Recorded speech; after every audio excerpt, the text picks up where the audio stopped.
I'm Al McFarlane. Welcome to The Conversation with Al McFarlane. I'm glad to be here and glad to have you along today as well. Today is March 3rd, 2023. It's a beautiful day here in Minnesota, and we are wishing that it is beautiful for you wherever you are in the country or around the world. In fact, let us know where you are. Send us an email or a text or drop a note in the comment section. Tell us your name and where you're joining us from. We'd be glad to shout out to you and thank you. What we want to do is always invite people to help us grow this project, this experience, this possibility, the possibility that we can connect with each other on a regular basis around the topic of healing, of being our best, most authentic selves, of imagining and enacting, walking towards a future in which we arrive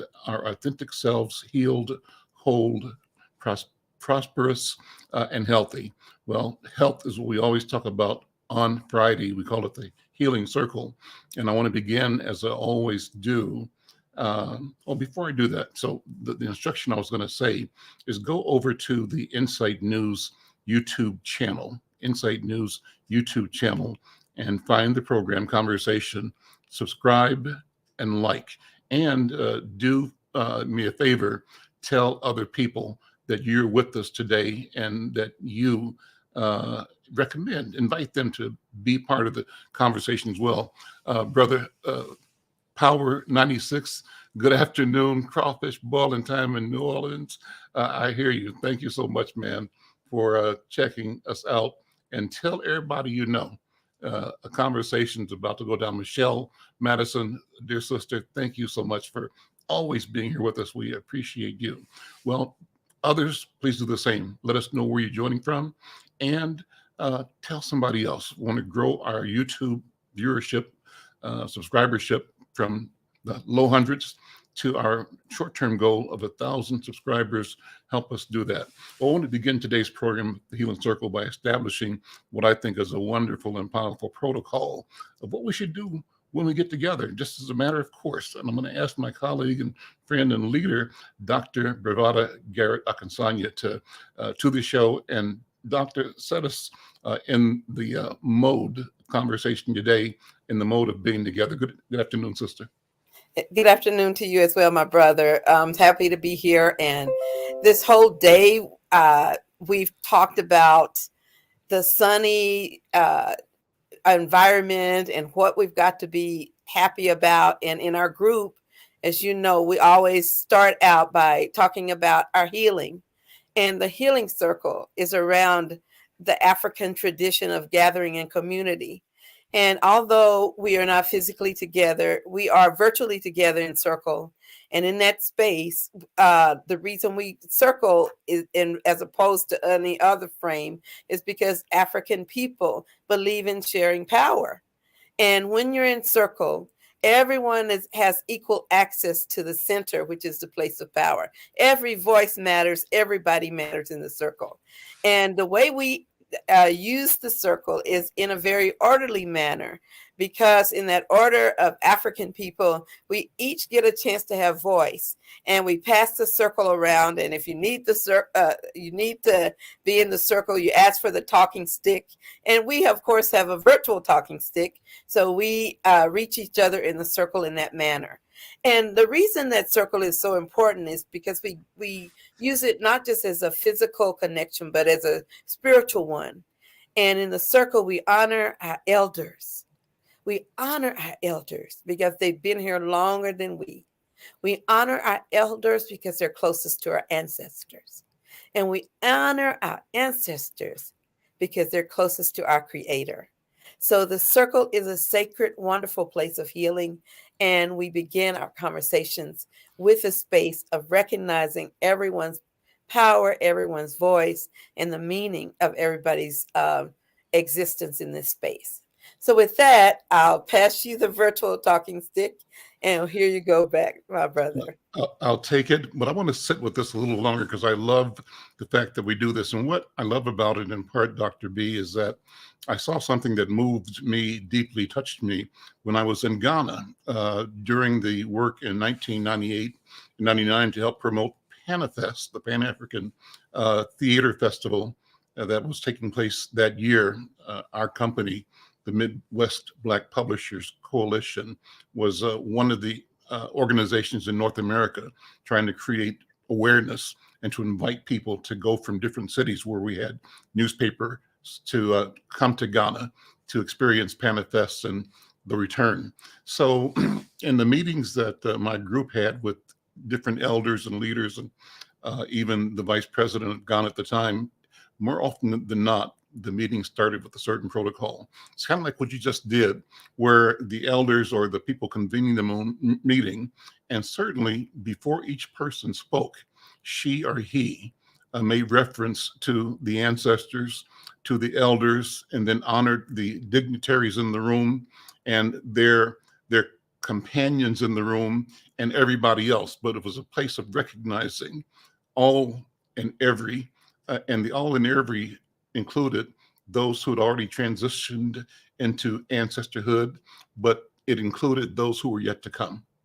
And so when you walk into a meeting or into a relationship where you are conscious of all who ever existed, of who exists in the space that you're in right now, in this moment, and you are conscious of all who may come after, you're sort of a living fulcrum, a living point of connectivity. You are the place where all of reality is being assembled at that moment. And that moment then is a reflection of everything that ever existed, everything that exists right now, and everything that will ever exist. You are eternal and eternity in your own space, body, mind, your presence. And that is the feeling I got, and that's the feeling I get when you introduce the protocol. And my hope then it remains is that we could start a movement of saying that whenever you start a meeting, this is how you started. Now, one of the meetings you also talked in one of our earlier meetings about recognition of the place. Let me ask you about that because that was powerful as well. I'll pass the talking stick back to you. Yeah, you remember that? You talked about the place that we're in and the people who are the custodians and guardians of the land. Yep. And as we talk about the place, we recognize that the world is bigger than us. And that in this space, this land that we stand on, created by our God and our Creator, the idea of African people who hold the notion of consubstantiation, which means that we're connected to each other and all living things around us. These values of African people recognize the land, and this land that was loved on, cared for, nurtured by the Lakota people for centuries, way before we even thought about coming to this country. They loved the land and the Creator that made it. And the land which represents all of us and our connection, the water that represents our whole selves, and the fact that 90% of our bodies are composed of water. And that even in our Africanness, the belief of consubstantiation means that when I look at my white brothers and sisters, or my Native brothers and sisters, or my Asian origin brothers and sisters, that we all are composed mostly of water. We just come in different containers. Mm-hmm. So we are more like Maya Angelou used to say, than we are different. Mm-hmm. And our difference does matter. Honoring the journey that we've come from, the place, that the shoulders we stand on, the big mamas, the aunties, the church leaders, the Girl Scout teachers, Miss Rocky down the street who would tell your mama if you acted a fool, you get it when you get home. All of those are the shoulders that made us who we are. And that foundation is truly our Africanness. And Black psychologists believe that when we think of the Sankova bird, that mystical bird that flies forward, but looking back. Hmm. And she continues to move because we remember where we came from, but we also know where we're going. And we know that this moment, this one breath, is a place of power. Just like you said, this is where all time intersects. Before this moment, there was past. At this moment, there's future. At this moment is now. And every breath is the creator's way of saying, keep going, keep going. I have a destiny for you. Keep breathing, keep moving, keep moving. And so in this space, this sacred space, where we remember whose shoulders we stand on, and we remember those whose shoulders we will have who will stand on our shoulders. That's where we have the ultimate responsibility. It's in the now and knowing how big and important it is. I'll take the talking stick back. Thank you, Dr. B. Let me just vibe with you for a minute. I'm loving this conversation. I enjoy it, and I thank you for sharing and educating me and us and the world in your thoughts and your speech and your analysis and presentation. And I want to share the several thoughts that came to me and through me as you were talking. One had to do with the notion of the importance of now, and two phrases popped up out of the Obama area, the mission, the thought of the fierce urgency of now. And so I think that we have to really embrace that idea. That helps us understand how right now is fiercely urgent. Right now is important. And if we keep that thought in mind, we keep focused as we go. And then my brother, Dr. B, my brother Wayne, had a song that we used to use as the theme song for this show for almost a year or so. That's when I was doing the live show over at the studio at KFAI on Tuesday. And the song was called The World Is Now. I said, what? So the world is now. The lyrics said, the world is now. What are you waiting for? The world is now. What are you waiting for? And it goes deep into that idea, but it motivates you and lifts you to, again, to both examine, to know, to inspect, and then to act on the knowledge of the moment, this moment called now. And then the last thought that came that you reminded me of as you were speaking, you said, moving forward. And that brought together a memory of mine. I remember when President Obama was elected, I was one of the many who made the pilgrimage to Washington to witness the inauguration. And because the city was already overbooked, I think I booked a hotel maybe somewhere, closer to Philadelphia along a train line that could get me into the Capitol, and had planned like everybody else to get up at 4 a.m. And get the train, and of course, all along the route, everything was crowded, and they had some train failures that day. So I'm on the train. I'm at the last station I got a hotel at the last station for that train line that goes, out of DC. I mean, I don't know what it's called, but it was a very end stop, and got on. It was crowded getting on there, but each step we got more and more crowded. And in a few stops, and like still probably 20, 30, 40 miles away, the place was so jam-packed like sardines. The only space you had was a space from the front sole of your shoe to the heel of your shoe. Otherwise, people were tight, but they were tight and respectful. We were on a mission together to witness history, to be part of history, urgently understanding the now and being a part of it, desiring that. And so at a couple of times, there was a railroad dysfunction. So our train was delayed for half an hour. People were patient. Nobody freaked out. Nobody got crazy. People were just as kind as they could possibly be. Well, you couldn't move your arms. You couldn't do this. If somebody had to raise an arm, everybody made way for that arm to move. So that person had comfort, right? Or if you had to twist this way or twist that way.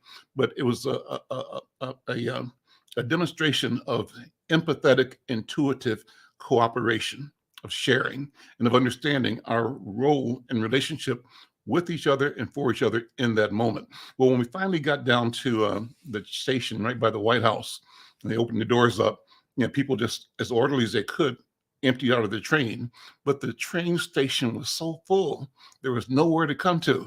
And I don't know if you've been to DC, they got those like mile-long escalators in and out of the subway. Escalator broke. Escalator broke. So you got to walk these escalator steps, right? And so the patrol or the maybe the transit authority people were on the microphone saying, everybody, be calm. We got a problem.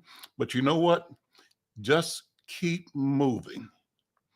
Keep moving. And the cadence came out of that. Keep moving. Everybody's body moved and moved and moved. And the loudspeaker said, keep moving, keep moving. And everybody just went just like that and kept moving. And in a matter of minutes, the sun, when you opened onto the street, it was a wonderful thing. So you used the word moving, and that moving that you used brought that memory to my mind. And I thank you for that. Thank you so much.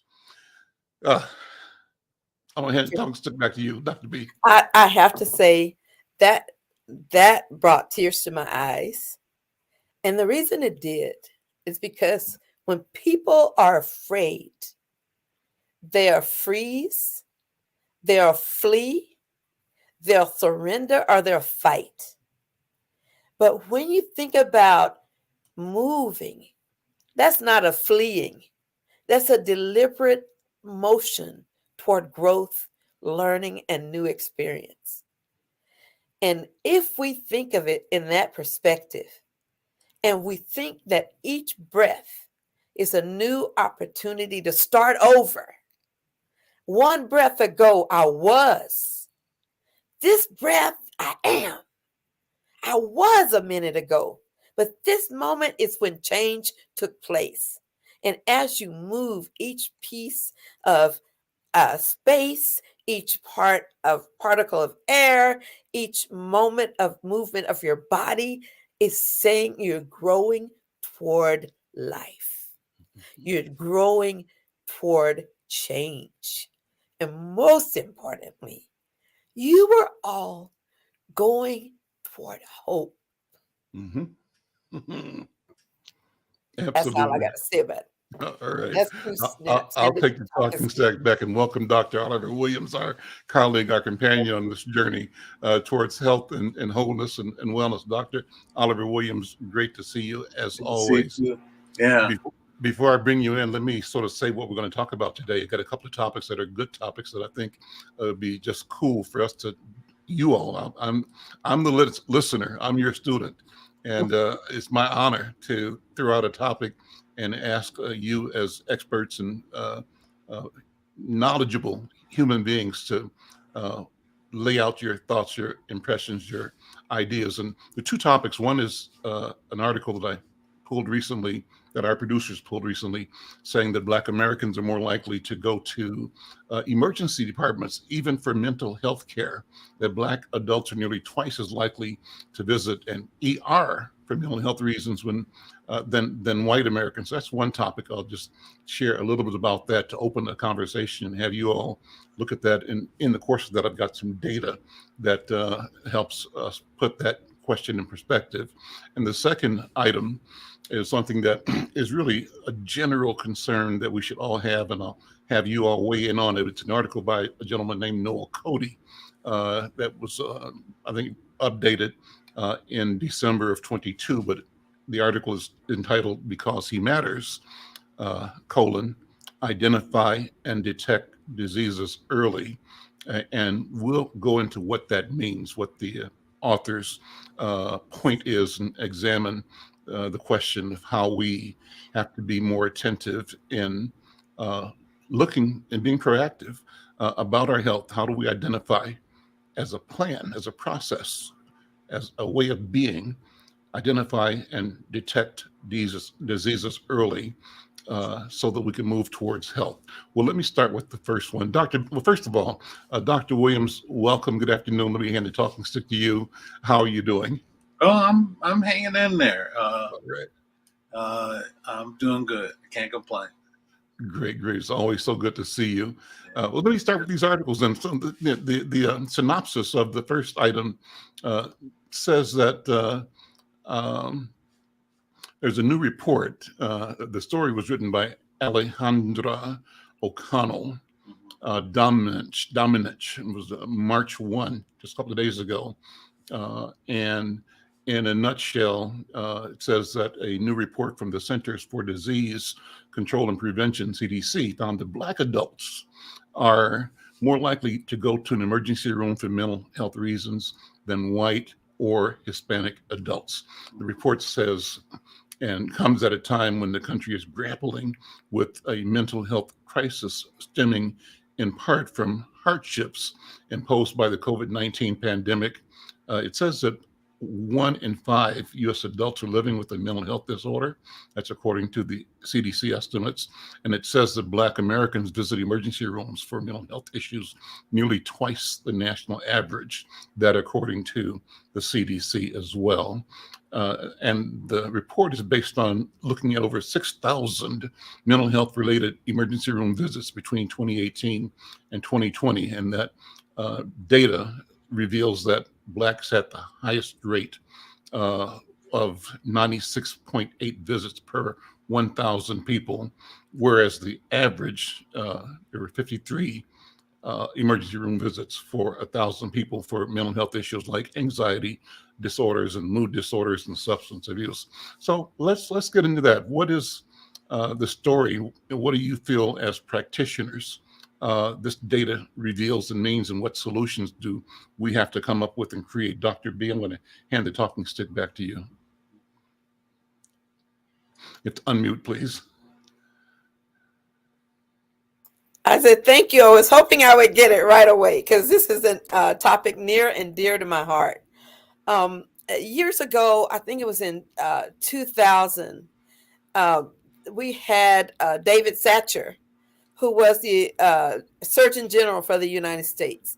And he commissioned several studies on culture and ethnicity. And one of his most famous ones that gave me backing to talk like I knew was true is he gave us research that showed that culture counts. And he looked specifically at each cultural group, and one of them was African Americans. And what he saw is that we wait longer to seek care than any other group.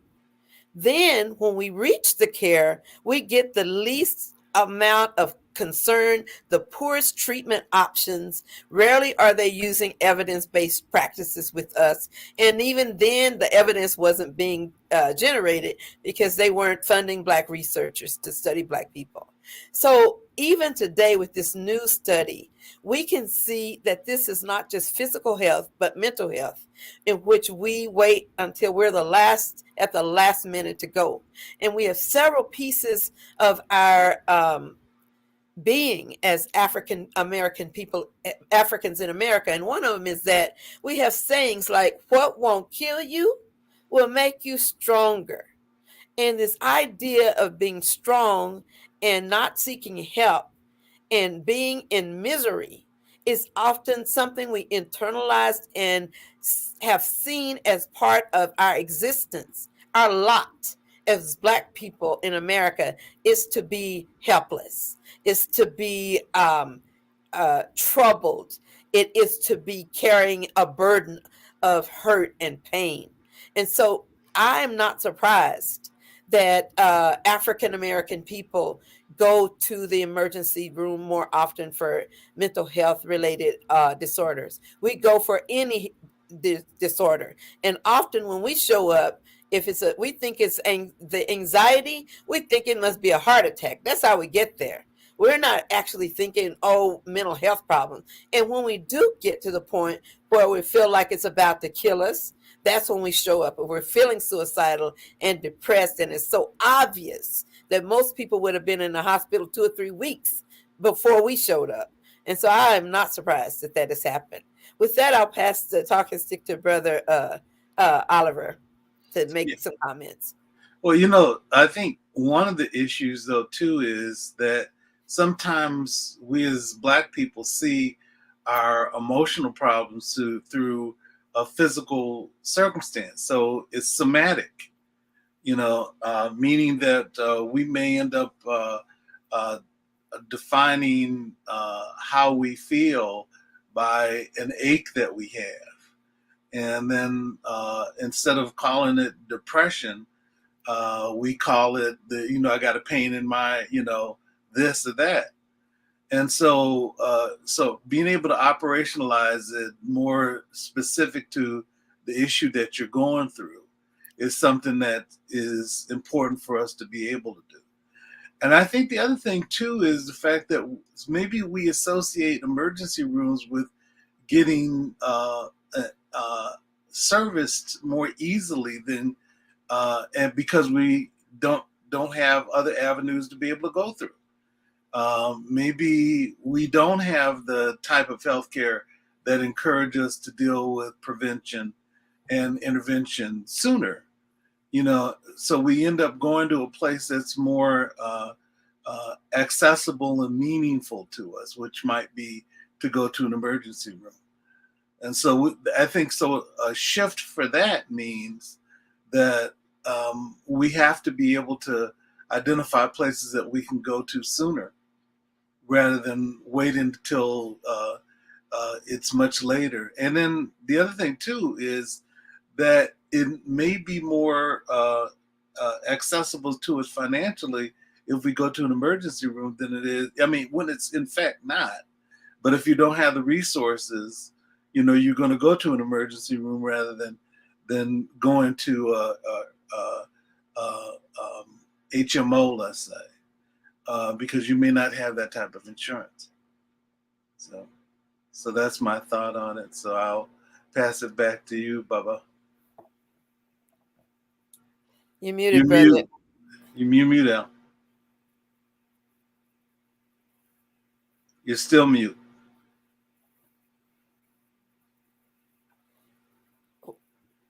Wow. I misplaced my mute switch. I have my screen down. I got it. Thank you, Dr. Oliver. Just to go a little bit further into the story, the report, it also said that, I guess this is good news. The report also found that the rates of emergency room visits declined as patient age increased. And it said that, Black and Hispanic adults between the ages of 18 and 44 were the most likely to go to an emergency room for a mental health issue. It also said a higher percentage of mental health emergency room visits took place for Black adults in the South. That's interesting. Mm-hmm. Finally, it says that the CDC estimates that nearly 1 in 5 adults live with a mental health disorder in 2020, but less than half of those with a mental health issue received treatment that year. So it's a big issue, a big problem. Let me pivot to the second item, and then we'll just freestyle after that and go into the connection. There's an article by Noel Cody that's entitled, "Because He Matters, Identify and Detect Diseases Early." And this article says that, Black men are taught to be tough, not to show emotions, but we have to get out of that way of thinking. The author says, if you care about someone else in your life, you need to do what's right for your health. That's a quote, says Anthony Listenby, a patient. Anthony believes that it's time to start really talking about what's going on, especially when it comes to our health. And that's the reason behind an organization, or behind an Essence magazine series that features Janssen Oncology doctors, I think, and professionals.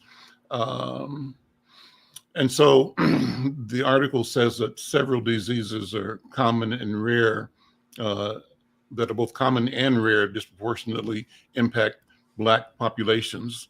For example, multiple myeloma comprises only 2% of all new cancer cases in the U.S., but it's the most common blood cancer among the Black population.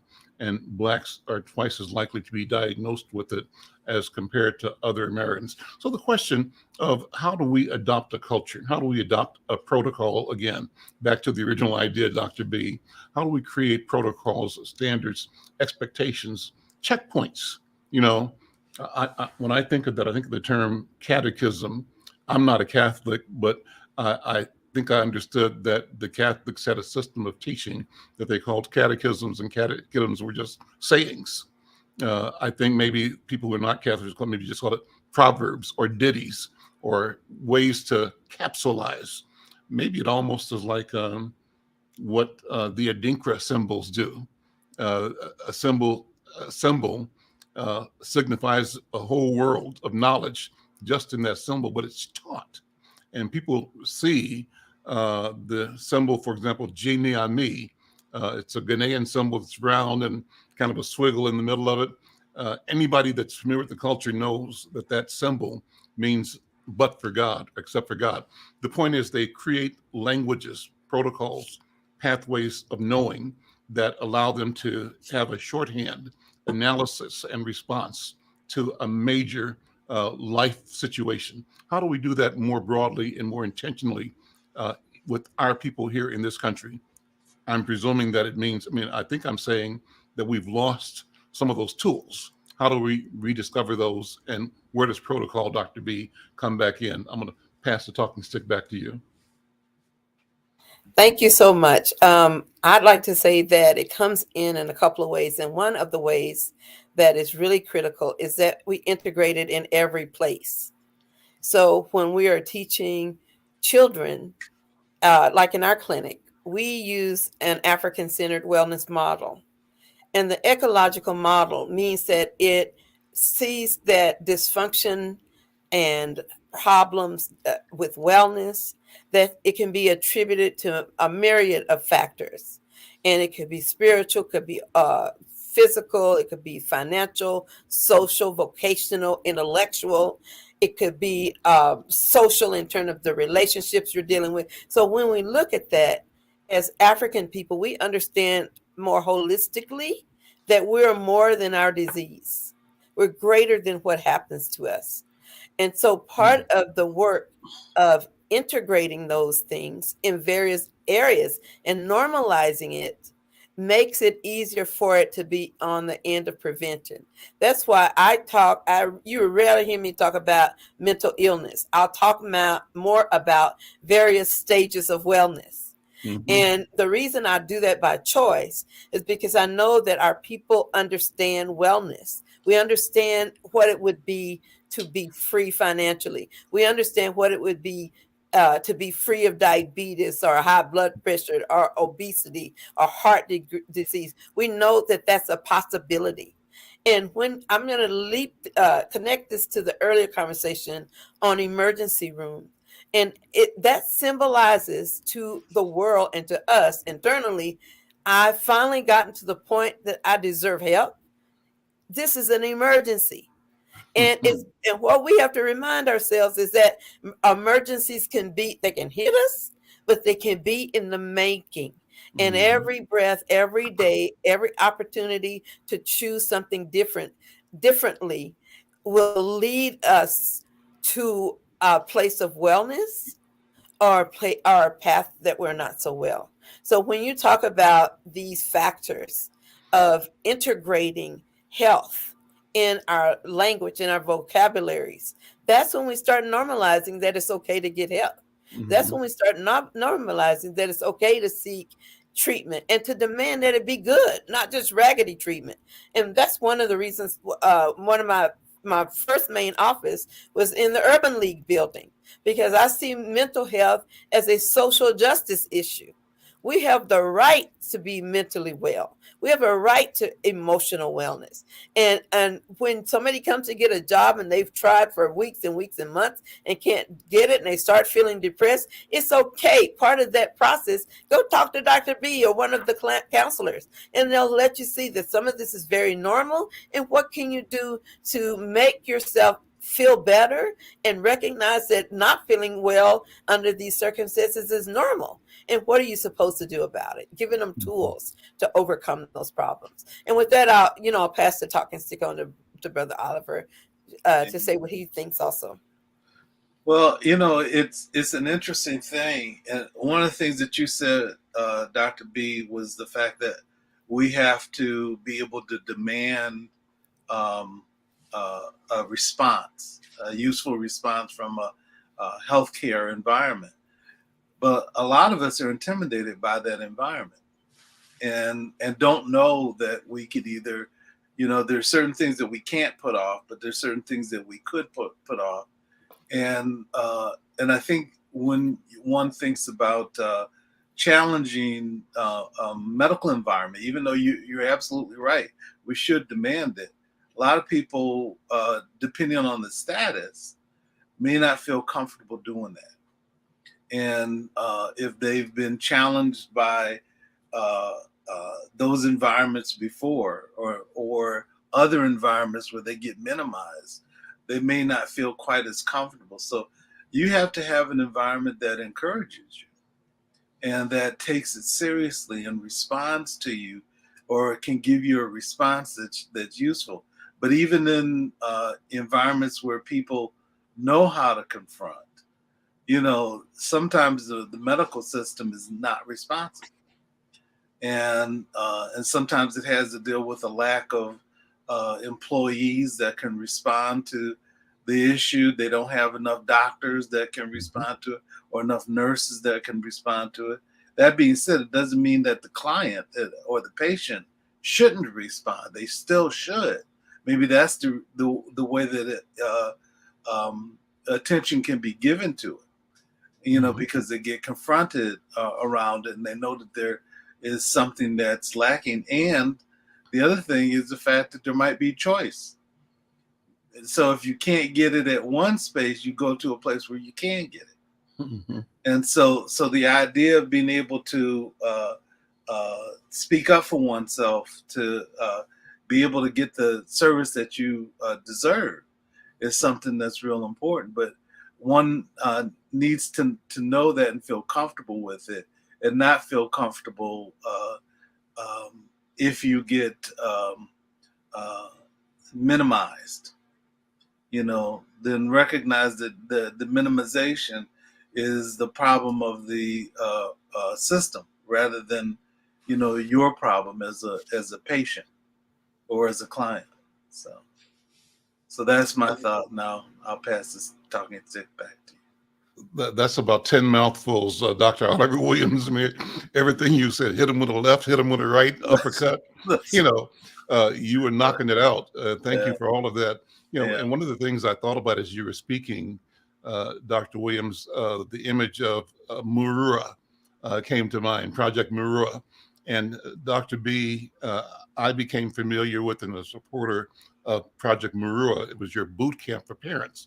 And as tell me if I'm saying this the right way, you created at Brakens and the African American Child Wellness Institute a curriculum and a program to train parents to parent.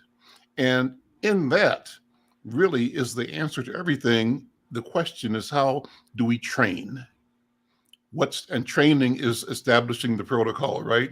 How do we train our people, Dr. Williams, to understand that dynamic, that if the system has a practice and a tendency to minimalize or marginalize, recognize that you can be a victim of it, but you also have the power and some options to both protect yourself and to change that system if you see yourself as an equity player in that system, or to go somewhere else, But how do we train ourselves then to know that those options exist? Because I think that most of us have been trained to be passive and to not question what is presented as authority. And we have no way of really knowing outside of the veneer of I don't know the right word of it, outside of the open presentations, the validity or the depth of the authority that system players bring into our lives. I just saw something. Brother Yusuf sent me a video yesterday that was funny and sad at the same time. And it was like a diner type, a restaurant situation where somebody at the beginning of it looked like Jim Carrey, might not have been, had just gotten a new like Glock or 9mm and had license to carry. And he's walking in to order, a hamburger or something like that. And he was proud, chest out, white American, got a gun and gun strapped. And he walks in and his thing, the soliloquy to the audience is, I'm prepared to defend. I'm the good guy. That's why I'm carrying this gun. Right. And in a matter of a minute, somebody else walks past him while he's doing the soliloquy and asks for a hamburger or something. And he gets upset and turns around and says, can't you see this is a line? Why are you cutting the line? And he flashes the gun. Right. That's his authority, right? Right. And then the other guy says, what? And the guy's kind of a loser looking white boy. Right. What? And in a minute, the white boy pulls out a machine gun or a Uzi bigger than the guy's 45. Right. And then in a matter of minutes, a customer walks in. Now the guy behind the counter pulls out a shotgun. I'm the good guy in the situation. Both of y'all are wrong. Somebody walks from out of the bathroom, a woman, she's got a gun. I'm the good guy. And all of them see themselves as the good guy. Right. There's one black guy in the restaurant. He's cowered in the corner. Finally, when 8 or 9 white people are sitting there with guns pointed at each of them saying, I'm the good guy. Right. Good old boy cop walks in and says, who's the good guy in here? They all raise their hands, right? And so he just listens and understands all of them think they're the good guy, but then looks at the black guy and said, what do you say? Something totally ridiculous. Where's your idea of what something? And the black guy says, look, I'm the only one that's not having a gun. Are you talking back to me? Hands up, hands behind your back. And he arrests the black guy. And the white people are all relaxed now. I said, man, it's amazing. It's a story, but I don't even know where I was going with that. But no, I think one of the things that I appreciate about that statement is when you hear about the logic about how to handle gun violence, people say arm more people. And when you told that story, that's the thing that I think about is how ridiculous is that? So, you want to stop gun violence in schools, arm the teachers, arm other people who are in there. So some of it just doesn't make sense to me. What Martin Luther King says, if you're in a situation for an eye, it leaves everybody blind. Yeah. But I guess the one thing I thought about with regard to developing norms to be responsive, there are some pastors that I know, and I don't want to, overload certain things, but, one of my colleagues says that churches are the spiritual trauma center, or it should be. And some of my friends that are pastors, what they did was that they developed different ministries. They have one for domestic violence. They have one for healthcare, and there's one for law enforcement. And so what they do is they bring people who represent those environments to the church, so people know who to call. People are familiar, and that they have different things where people get checked up on different sets of issues within the church on Sunday after services are over. And I think that's one way to be able to routinize it, where people have a different view about how to be responsive to it. Because otherwise they may not think it's for them, or not know where to go or who to have provide services and support for them. So that's great. Go ahead. I'm so excited because what you just said stimulated to me. It reminded me of activities earlier. Brother Al brought up Project Marua premeditated parenting boot camp that we have for parents. and to teach them to look at issues of parenting. And the core behind the program is that parents both model and teach wellness in their experiences. And you can either model wellness or you can model being not well. You can either teach wellness or you can teach not being well. And parents do it often very passively, not realizing that when I'm cussing you out. I remember calling a parent once to do a test on her child, and she was going, "You little da da da da da," and calling the kids all out of their name. And then she went, "Hello."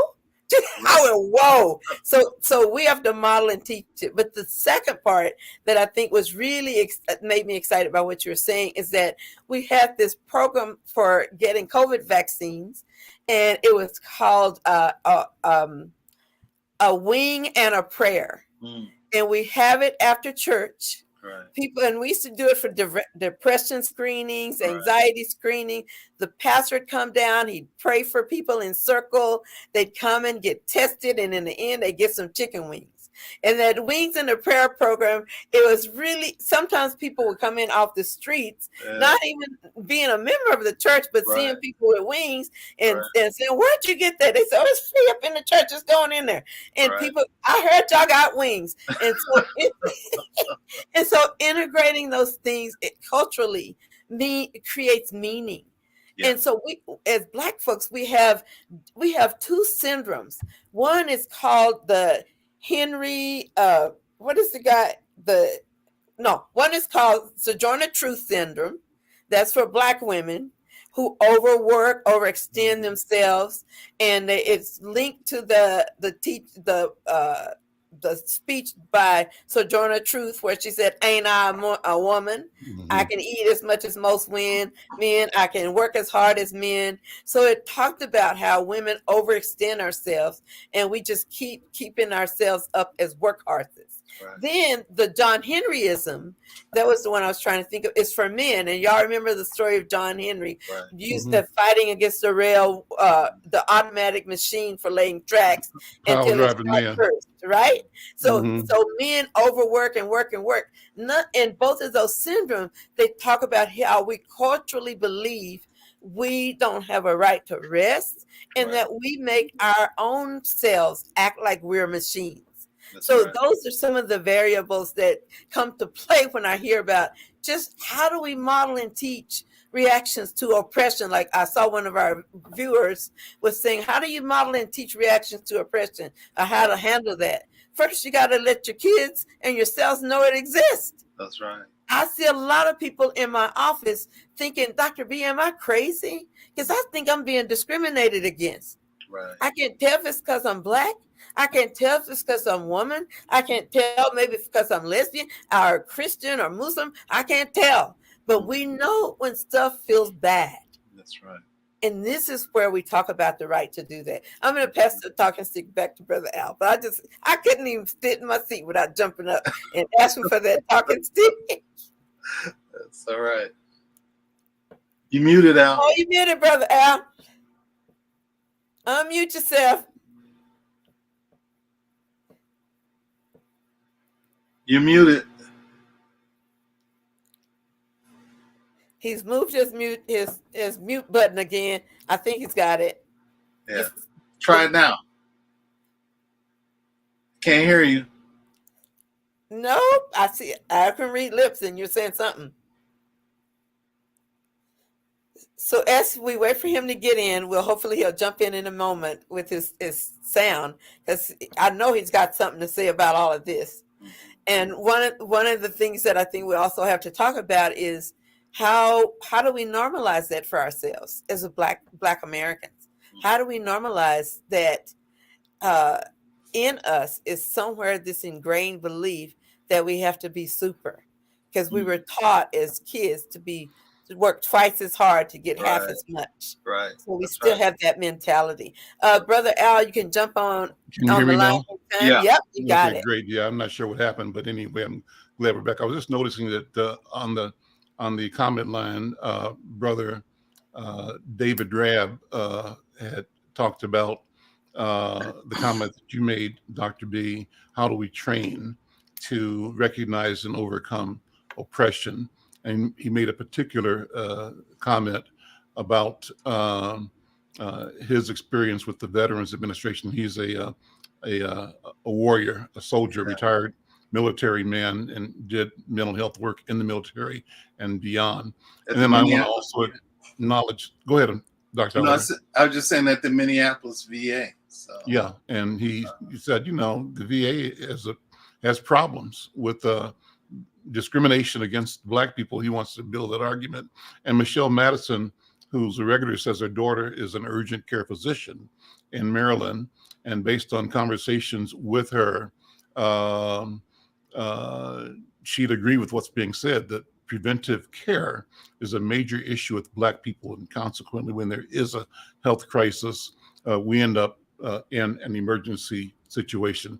I tried to send over to Vash, the producer, a copy of that thing I was talking about. I don't know if you're able to load that up, Vash. I think you have it loaded up, or maybe you don't. But if we get a chance to share that with you, I'd like to. Mike V says telehealth during the pandemic played a significant role in providing support to the Black community and those who didn't have support prior to that. So that's a good thing. And it says that, we are up for innovation, for new strategies, new ways of connecting. And that's a good thing if we're able to find that. Vash put a note in the comments for me if you found that item that we can share. It's funny. Check this out. Let's share this real fast and then have you all react to it. Why don't you go ahead and run it, Vash? First day of open carry, and I'm pumped. It's good guys with guns are gonna keep this country safe and free. Might even buy this CD to celebrate. Y'all take a Cocoa Chino, extra brownies, some whipped cream. Excuse me. Nutmeg. Do you know there was a line back here? Oh, I'm sorry, ma'am. I thought you were still shopping. You wanna try that again, son? As a matter of fact, I do. Put the gun down, no one gets hurt. Whoa, whoa, whoa, I'm the good guy. In this scenario, I'm the brave vigilante protecting the rule of law. And I'm the proud patriot standing his ground. I'm 99% sure that I'm the good guy. I'm 99.9% sure that I am currently the good guy right here in this situation. Okay, just put your hands up. Don't you point that thing at me. Don't you know a good guy when you see one? I am the good guy. No, I'm definitely the good guy. I'm the noble worker protecting everyone in this establishment. Susie, tell mommy your daddy's about to be a hero. Drop your weapons! I'm the armed victim / concerned citizen / neighborhood watch extraordinaire, saving the day. I don't know who you're saving yourself from, son. I'm the good guy. Bull honky, I'm the good guy. I'm a good guy too. All right.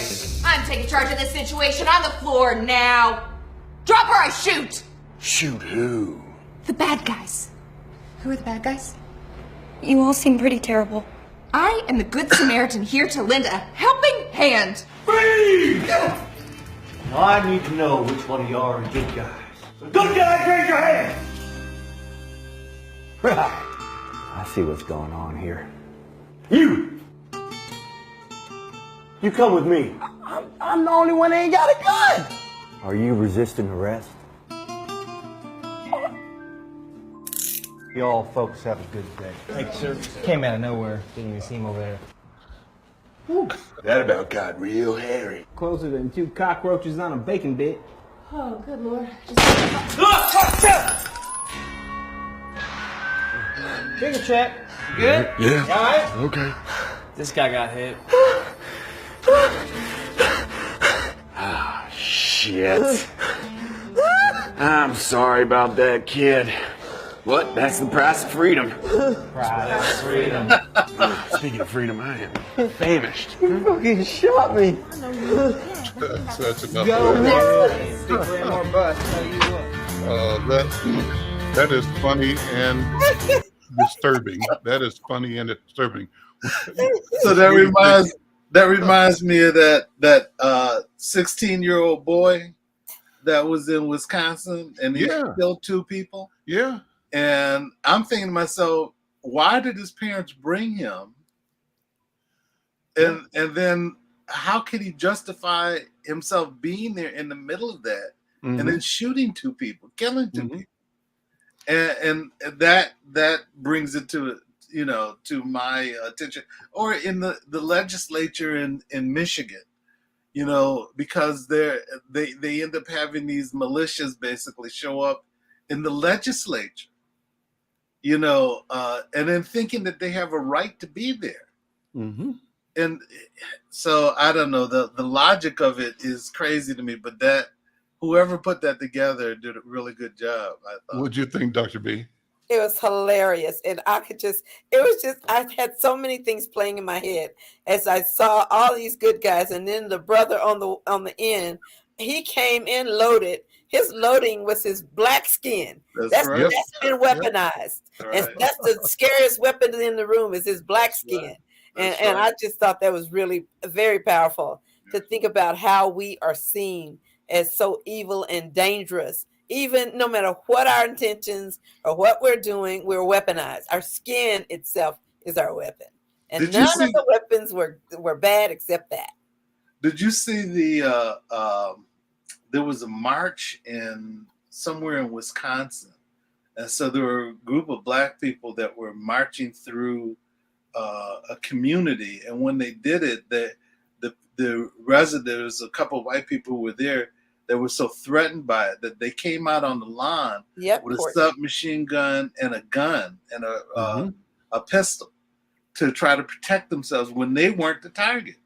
That's right. You know, so I don't know. And the logic of it, you know, it gets me. And that when we talked about last week about being traumatized by a thing, maybe, you know, part of it too is seeing the ridiculousness in how people think and how they behave and how they can get away with things, you know, that just don't make any sense. You know? Well, it's like the first one you referred to, Dr. Oliver Williams, as a kid in Wisconsin to protest to kill people, walking down the street, and the police cars drive right past him because it was normal that a young white boy, even in a riot situation, be armed, and the normalcy of the murderer at the what's the name of the church in Charleston, West Virginia? That's where the guy came in and killed 9 people. And when the cops picked him up, they stopped at McDonald's. He was hungry. And so his killing of Black people, normal, understanding, you know. So the question for me, and you described it one way, Dr. B, about the threat of Black skin. But for me, the other side of that is looking at and describing differently the sickness in white supremacist culture, and how they have a system of allowing each other to be criminal, and to not call it criminal, but in our silence, and this is what you said, Dr. B, we are criminalized. Well, listen, we're out of time. This has been a great show, a great conversation. And thank you both for being here. And thank you for the work you do in healing in our community. We'll see you all next week. I'm Al McFarlane. This is The Conversation with Al McFarlane.